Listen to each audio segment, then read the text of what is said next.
Family features on Film Threat.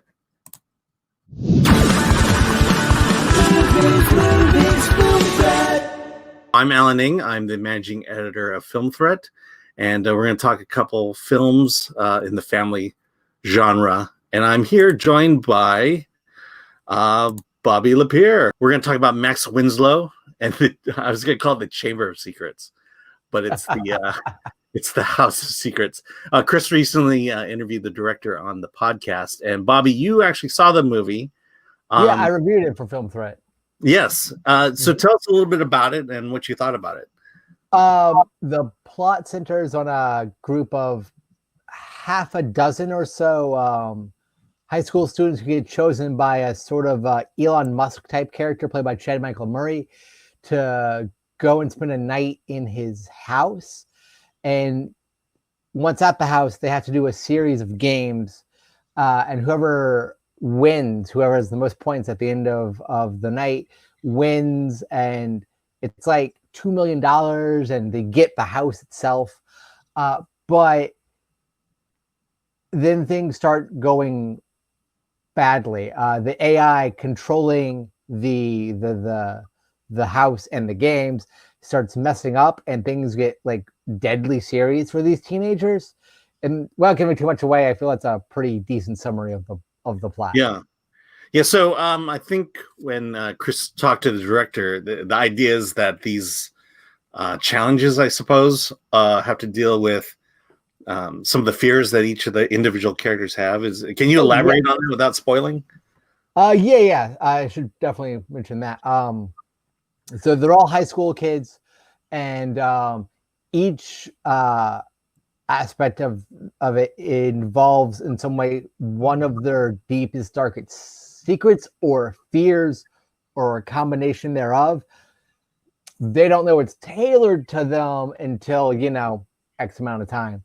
And it's about how they need to learn to work together or talk it out, or, anything like that to overcome these issues that they're having. Yeah. So you gave it a 9 out of 10. What is it that got that 9? It's kind of everything. I would say more the reason it's not quite perfect is some of the comedy doesn't 100% work. A little trying too hard at moments.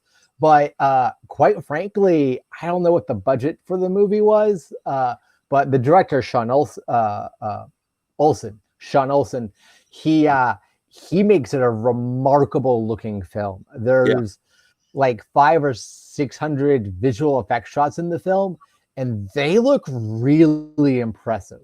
The CGI and the practical work are great. The production and set design of the house itself is really great. Just from a visual standpoint, the movie is jaw-dropping to look at, and I guarantee you, whatever the budget was, it looks 10 times that on screen. Yeah. The budget's great.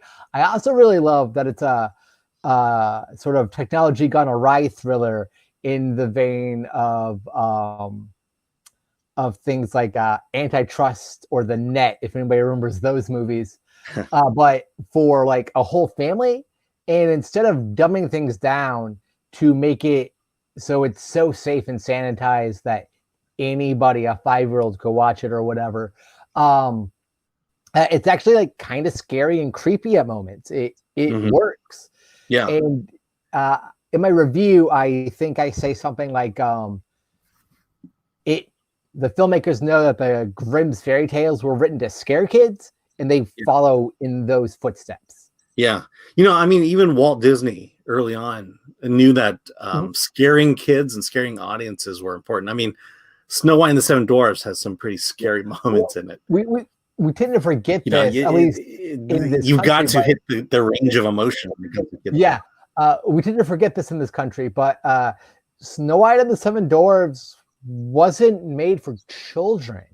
It was made for families, sure, but it wasn't made for children. And we always think of animated movies as being for children, but that's not accurate. So he wanted to make something anybody could watch, but he knew in order to do that, you had to keep it creepy. You had to make the stakes feel realistic. And Sean Olson and his whole team, the acting, the crew, all of them, they make those stakes for those characters feel very realistic. You're invested. You want them to survive. You want them to overcome whatever particular issue is being mounted to them at that moment. Yeah. Yeah, and sometimes you need life lessons kind of scared into you, I guess. Yes. Okay. We definitely have two recommendations, Max Winslow and the House of Secrets and See You Yesterday on Netflix. Okay, well, with that, I'm Alan Ng. You can reach me at my pal Al. Also, visit the Film Threat website. Join us on Twitter and all the other stuff. Share, like, all that stuff. And Bobby, go ahead and how can we get a hold of you? Where can you be Bobby found? Lapierre. What was that? Where can you be found?